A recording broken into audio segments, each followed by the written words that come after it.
weather's looking beautiful, let's head out for the day. We'll catch a feed of flatties the good old-fashioned way. I know a little place to go to get some light relief. It's just somewhere between the river and the reef. So you think you'll catch a big one with all your fancy gear? A day out on the water with the rods, the reels and beer. If you come home empty-handed, your mates will give you grief, but you are still between the river and the reef. Hi, welcome to River to Reef. What a great program we have for you tonight. Action at the heads on the salmon. Port Phillip Bay will show its big snapper. Joel Stoddard will join us. He will show us how to bait, rig and actually catch a big snapper. You'll see the whole thing happening before your eyes. Tony Milne will be here from Marine Safety Victoria. Some great advice from Tony. And right now, Corey Banks will join us for a history lesson.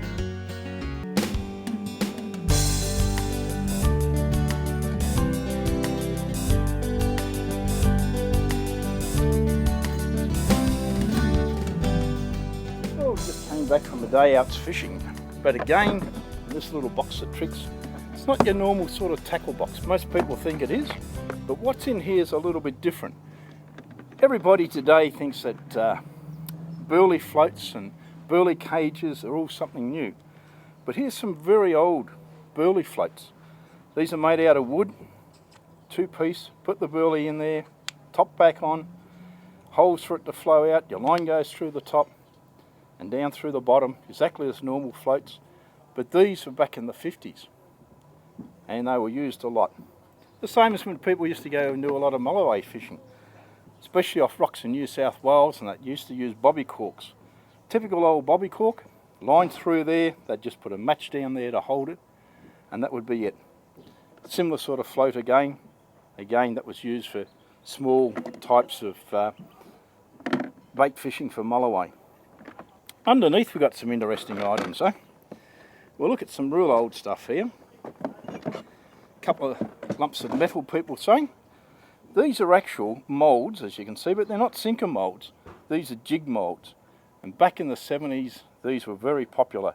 People would get these, fill them up with lead, drill it when the mould came out of the mould, drill a hole up the front, one down the back to attach the rings, hooks down there, and tie a line up the top. And these were the jigs that people used to use to catch kingfish around places like Montague Island, etc. Again, another very popular item in here. I know they're still around today, but not this sort of thing. Here we have the original floppy lures. These lures are still very, very popular. People will pay a premium for this sort of thing today because the new lures are out of different material, don't have the same action, the feel or anything about it. And they are extremely popular still if you can get hold of them. But you've got to be lucky enough to know someone who's got them. And again, another little treasure here, as I put this down out of our way. Hooks.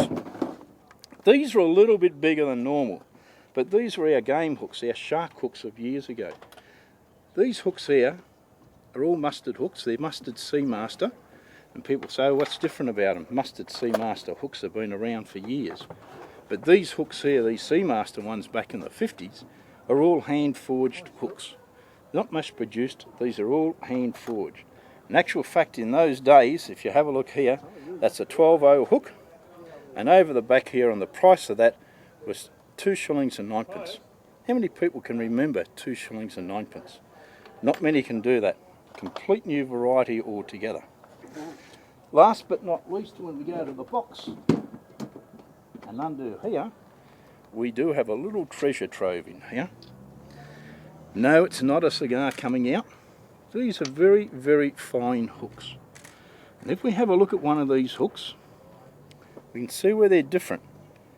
On the top here, we put our fingers down, that opens up, and you can put a grasshopper, whatever in there, shrimp, close it up, it holds it in place, it doesn't pierce the creature at all, and so it stays alive and it's a live bait swimming around. These hooks again came from England in the early 50s, and you can see some of these are very, very minute. That's a little bit different again. People don't generally see these things. We come up with a lot of ideas today on fishing, but really all we're doing is refining and making it better.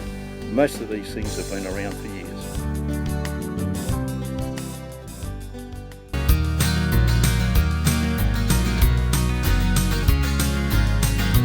One of Port Phillip Bay's fishing hotspots is definitely the Heads.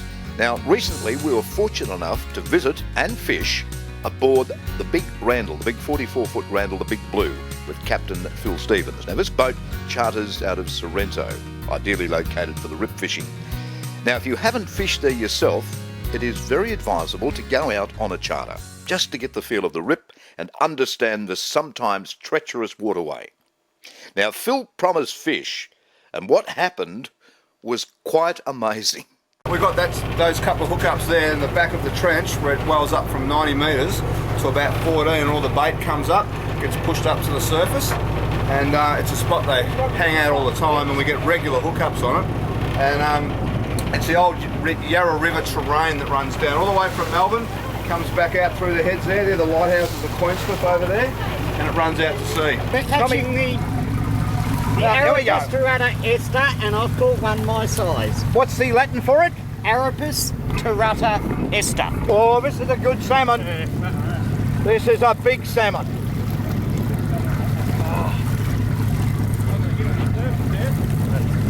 That is a big salmon. Wow. Look at that. Look at that. Right behind the boat, we couldn't believe our eyes. The sea became a washing machine of salmon. Tons and tons of boiling salmon. So we made hay while the sun didn't shine. I know. Right behind us. Oh, Look look at the size There's of one this for your fish. wife, mate. Thanks, mate. Oh, look at this. Is just amazing. Oh.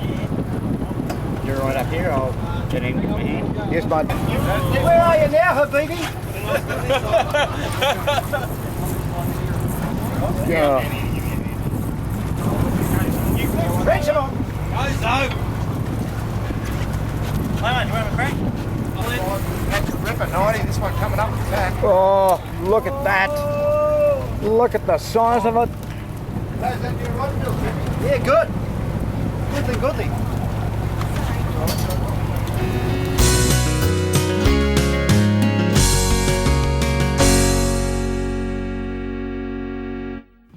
We're out here on Port Phillip Bay. The weather's just magnificent. It's early November, which can only mean one thing, snapper. I think just about every boat in Melbourne's out here today. Just before we drop the lines in, I'm going to run through just my favourite snapper rig. A lot of people think catching snapper's easy. You just drop your line in, they'll walk up and take it and away you go. It's not that easy to catch snapper, even though there's a lot of them out in the bay. So, first off, my favourite rig. Running bean sinker. I like to use a bean sinker, doesn't roll around on the ocean floor. Swivel, black swivels, very important. If you use shiny silver or gold ones, the barracuda tend to hit it when you've got a fish on and often bite straight through your line. So nice dark black swivels, 60-pound mono leader, about 2 feet, 2.5 feet, and two 4.0 big red snapper hooks, octopus style. One of those, as you can see, is just free running up the leader line, one secured by a knot. Favourite type of bait, whole silver whiting. Can't beat it for snapper. Best way to bait them up so that they sit right in the water. Put your lower side hook, the one that's tied on, straight through, up towards the top. Pull it through. Just watch very sharp hooks. And then one more time straight through again, about the midriff. Pull it through.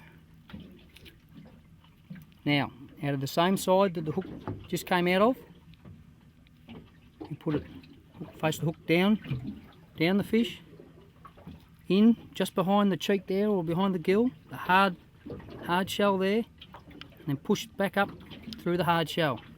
And that hard shell will keep the hook nice and secure. Just take up the slack line, very important, keep the hook hanging out the side like that. No good having it buried inside the bait there, because when a fish grabs it like that, you want it to hook up. These snapper hopefully will be pretty hungry. They're not going to muck around with these baits, they're going to take them one big hit. Now your second hook, easy, on the opposite side to your first hook. Again, down the fish, on the side, and out, like that. Pull the line tight. So there you've got two big red 4-0s hanging out each side. When a fish grabs that, he's going to get hooked. Even if you swim past it, he's going to get hooked. Now, most importantly, half hitch for the tail. Grab your line, just twist it like that, over the tail, and pull it tight. Okay, pull that into the fish a little bit like that, and there you have it. It'll sit straight up and down like that. Hook, big red 4-0 out each side. Perfect snapper bait. Just before we cast out, make sure your line's not tangled over the end of your rod. Overhead reels are a bit hard to cast. No need to give it a big woof. Straight out the back of the boat. Let that run down all the way to the bottom. The snapper are feeding on the bottom of the bay. They're not halfway up or 5 feet off the bottom. Get it right down to the bottom. That's where they are. Another one of my favourite snapper rigs is called the Paternoster. Very popular among snapper fishermen all over Australia. It's very simple. Start with your main line here. I've also got braid line, black swivel again, so we don't get any barracuda chasing it. And then I've got 60-pound mono leader. It's probably a bit heavy for this sort of rig. You could go down to maybe 40, but I've got this nice soft Jinkai leader which I like to use. And we simply tie a loop off the main line, your leader, and put your hook on. I'm going to show you how we do that so you can run 2 hooks, give them a little bit of space apart. The advantage of that is you can run 2 different types of bait, and you'll be able to see what the fish are taking and then gear up the other rods accordingly. So give it a bit of distance off your top dropper, and then do a simple, what we call a granny knot. We've all tied these before. Now remember, that loop you're doing is actually going to be your dropper itself, so make sure you've got enough line out of your dropper to hang your hook away from the main line. There you go, that looks like enough. And then you keep tying your granny knot. Pull it through, and again. Do that about half a dozen times.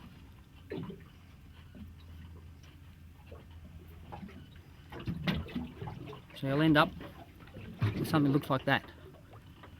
Now simply take the end of your dropper and pass it back through your middle twist there. So open up the twist and just push the end of your dropper straight through like that.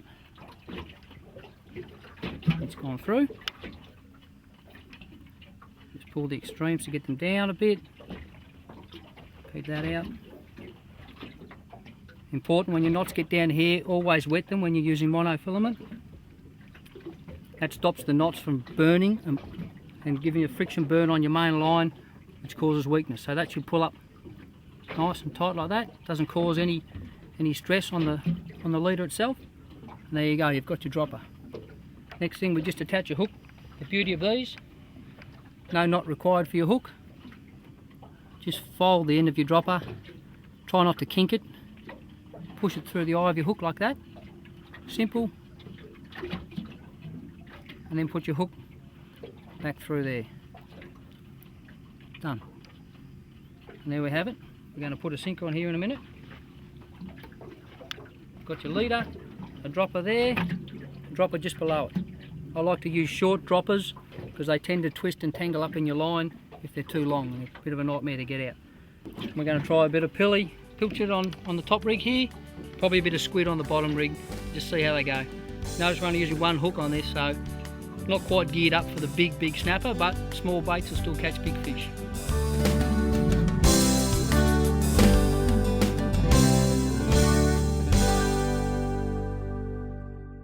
And don't forget to enter our comp. It is rivertoreef.com.au. And Saturday mornings between 5 and 8, don't miss our radio show on SEN 1116. See you then.